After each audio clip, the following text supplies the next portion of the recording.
Kembali kita lanjutkan Inside Ramadan bersamaan dari Bazis DKI Jakarta dan masih ingin memberitahukan kepada sahabat Inside, terutama yang di Jakarta, bahwa ada loh yang namanya pesantren tahfidz difabel.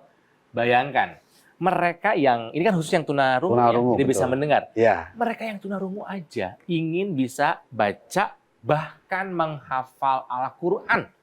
Masa kita nggak pengen? Malu dong. Nah, malu Nal? Ke diri sendiri. Ke diri sendiri, sebelum ke orang lain ya. Betul. Aduh. Oke, nah Teh Rika ini juga ternyata punya concern buat mereka para penyandang difabel ya Teh. Dulu Ya, pernah betul. bikin lagu atau apa gitu kalau nggak salah? Jadi sebetulnya saat pandemi ini kan Rika bikin lomba nyanyi Pak. Judulnya Hayalan, karena menurut aku manusia itu sebelum mewujudkan tuh punya hayalan dulu. Iya. Aku pengen jadi desainer, aku mau jadi penyanyi yang baik. Kan kita juga menyiarkan agama dengan cara banyak ya, nggak harus tausiah terus, ada mungkin dari lagu segala macam. Bikinlah lomba hayalan dan kebetulan ada yang ikut adalah yang tunanetra nggak bisa lihat, anak Palembang. Namanya Yumna, suaranya Laki perempuan? Perempuan. Yumna, dia bisa nyanyinya bagus dan main pianonya bagus. Wah, keren. Tetapi dia menang bukan karena dia memang karena mereka tuh sebetulnya tidak mau dikasihani. Iya. Makanya yang tadi dibahas itu benar, bahwa berikanlah fasilitas sehingga mereka menjadi mandiri. Iya. Kalau mereka jadi diem tuh karena memang merasa aku kan berbeda. Padahal setelah dia diberi kesempatan Bisa oleh orang tuanya dan orang tuanya tidak malu punya anak seperti itu, malah dia jadi seseorang. Betul. Nanti mungkin saya akan singgung senior saya yang punya anak yang tunarungu ya. Nah akhirnya anak itu ikut dan suaranya bagus banget dan dia jadi pemenang. Akhirnya saya bikinin lagu buat dia, produce untuk dia satu lagu Meraih Cita, judul lagunya. Bahwa semua orang-orang boleh punya cita-cita, dia yang mainin pianonya, dia nyanyi juga dan bikin video klip bersama teman-teman difabel semua. Insya Allah doain kita sehat semua, bulan puasa ini akan saya keluarkan. Ya Allah, amin. Tolong didoakan Yumna ini bisa menggantikan kita semua di industri musik. Aku merinding loh Teh. Karena buat saya semakin banyak anak istimewa, kalau saya bilang ini anak istimewa, dia akan memberikan satu semangat untuk anak-anak yang normal bahwa saya aja yang istimewa bisa loh. Dan ternyata Bunda Rika bisa ketemu sama saya, berarti dengan waktu kemarin ada pandemi malah kita bisa bekerja di luar harus ketemu. Itu juga satu kerja jarak jauh aja gitu ya. Satu cara Tuhan membuat kita kenapa sih menyerah melulu dengan jarak segala macam, kan teknologi sudah makin tinggi. Insya Allah minta doa, namanya Yumna dari Palembang bisa saya produce dan akan dikeluarkan. Amin ya Allah, keren. Gitu. Ini makanya namanya itu kan difabel, different ability. Mereka sama kayak kita, cuma cara melakukan berbeda sama kayak kita. Gitu kan sebetulnya kan. Tapi hebatnya begitu dia tidak bisa melihat sesuatu, begitu cerita dia bisa masuk ke liriknya. Sementara yang melek aja kadang-kadang orang juri gini rasa mereka soalnya jadi dapat banget. Soalnya dapat karena ternyata mereka dia bilang sesuatu yang kita tidak punya membuat kita bisa merasakan itu sendiri. Kalau ngomong mereka tuh kayak gini, ada kita mesti belajar banyak Pak gitu. Betul. Hebat loh Bapak ini berdua nih. Hebat. Oke. Nah sekarang mau ini apa? Kepada seseorang yang saya kira ini sebuah profesi yang mulia ya. Jadi Mas Ayub ini adalah pengajar di pesantren tahfidz Quran difabel ini. Mereka kan tunarungu nih. Sebelum saya pengen tahu cara ngajarnya, kenapa memilih mendalami ilmu mengajar Quran untuk para tunarungu, Mas Ayub? Baik, Kang Ronald. 2 tahun loh nyarinya ya. 2 tahun. Sebelumnya saya juga aktif di pondok pesantren sebelumnya. Jadi teman-teman atau santri-santri yang normal yang dengar seperti itu. Tapi sedikit cerita nih Kang ya. Jadi sebelum saya di pesantren difabel ini, kisah dulu sekitar 1 tahun yang lalu. Waktu itu Basnas Bajis sedang mengadakan rekrutmen relawan. Saya ada informasi dari teman, coba nih Ustaz Ayub, siapa tahu ada rezekinya di situ. Tapi saya nggak niat betul gitu Kang.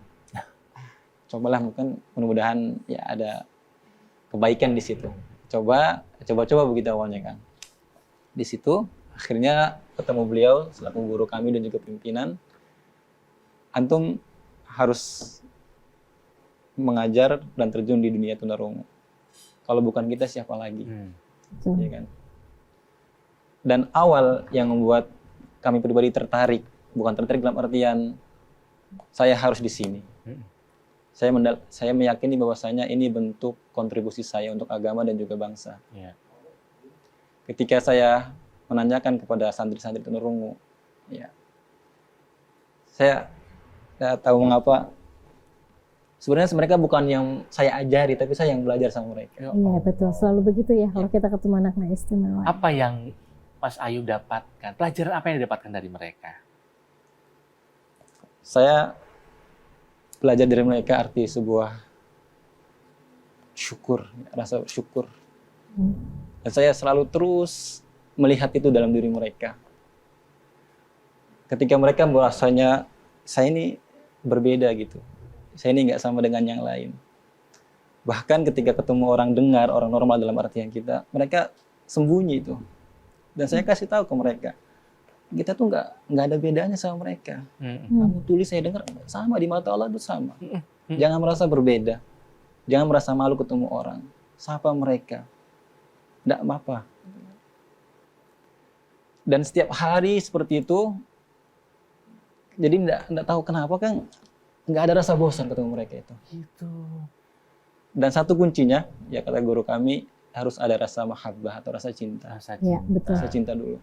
Cinta mengalahkan segalanya, mengalahkan segala kesulitan, betul, mengalahkan betul. apapun pokoknya. Nah, belajarnya gimana? Kan bahasa isyarat tentunya. Betul. Syarat. Bahasa isyarat buat komunikasi biasa aja kita susah. Kan ada panjang, ada ini gimana? Ini ngajarin surat, ayat, gimana itu? Jadi gini kan, Mahroznya gimana saya potong sebentar. Jadi waktu kita 2 tahun tadi nyari nggak dapet itu, sementara kita merasa, oh ini harus ada. Ya. Akhirnya kita bilang kita cari nih, di mana ada pesantren tunarungu yang ada untuk ngajar Quran yang ada di Indonesia itu. Nah adanya ternyata di Jogja. Namanya pesantren Darul Asom di sana. Nah kemudian karena ini menjadi fardu kifayah bagi Kang Ronald yang tadi dosa kalau tidak ada yang ikut menanggung dosa. Gitu, Rika juga begitu. Akhirnya, tapi bagi kita sebagai lembaga zakat menjadi fardu ain nih. Karena fardu ain ini kita dosa, kita menanggung dosa semua karena kita sebagai lembaga zakat. Maka ketika itu udah kita kemudian menyeleksi para hafid dan hafidhoh Quran yang ada di kita. Nah ini termasuk beliau ini hafid Quran. Akhirnya kemudian ada berapa 2 orang hafid, 2 orang hafidhoh. Kemudian kita minta ini menjadi tugas kita sebagai lembaga zakat. Ini menjadi fardu ainnya lembaga zakat, walaupun menjadi fardu kifayah bagi umat Islam. Nah teman-teman harus berangkat ke Jogja untuk belajar Quran di sana. Nanti kalau sudah ada ridho dari kiainya untuk pulang ngajarin di DKI ini para tunarungu yang ada di DKI, nanti kita baru pulang. Nah, singkat cerita beliau kemudian berempat kita kirim ke pesantren di Jogja namanya pesantren Darul Asom dengan kiainya Abu Kahfi namanya. Berapa lama itu Mas Ayub? Kurang lebih 2 bulan. Ya. 2 bulan. Karena beliau itu dasarnya sudah hafid. Nah, jadi kalau Kang Ronald hafid 30 juz bisa belajar sebentar. Jangankan gitu. 30 juz 30 aja saya nggak hafal. Malu saya, aduh. Gitu Kang, intinya. Jadi berarti benar ya stepnya hafiz dulu. Oke. Untuk mengajar masalahnya. Untuk menjadi seorang, kan udah jadi hafiz, sudah hafal Quran, berarti tinggal belajar bahasa isyarat. Gimana itu caranya? Jadi isyarat Al-Quran, ada isyarat agama, isyarat kosakata agama, Kang. Kira beda lagi kosakata agama. Karena berbeda dengan kosakata atau bahasa isyarat secara umum. Iya betul, itu yang tadi saya tanya. Dan bahasa isyarat umum pun terbagi menjadi 2. Ada yang bisindo, ada yang sibi. Apa itu? Langsung barengan. Apa itu? Apa itu? Nah, jadi bahasa isyarat sibi ini diciptakan oleh Kementerian Pendidikan, ya Dinas Pendidikan untuk sarana pembelajaran bahasa isyarat di lingkungan sekolah. Oh, buat akademis. Betul. Jadi bahasa isyarat buat lingkungan akademik.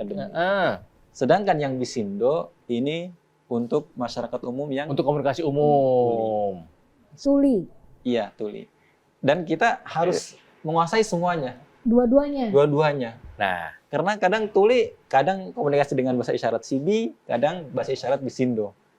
Kita harus belajar harus bisa dua-duanya. Nah, Terbayang Mas Ya, Ayub. kalau nggak cinta, nggak mau, Bener. nggak sayang dan perhatian itu udahlah Betul. pulang aja. Terbayang sama saya kerja kerasnya, Kerja keras, tapi benar. terbayang juga betapa pahala beliau besar Betul, sekali. Ingat ya? betul, Ya. betul. Nah, penasaran kan bagaimana bahasa isyarat Quran? Kan nggak tahu kan ternyata beda sama bahasa isyarat Ya. biasa. Kita akan tahu salah yang satu ini. Ya, jadi tetaplah di sini di Inside Ramadan bersama dari Bazis DKI Jakarta.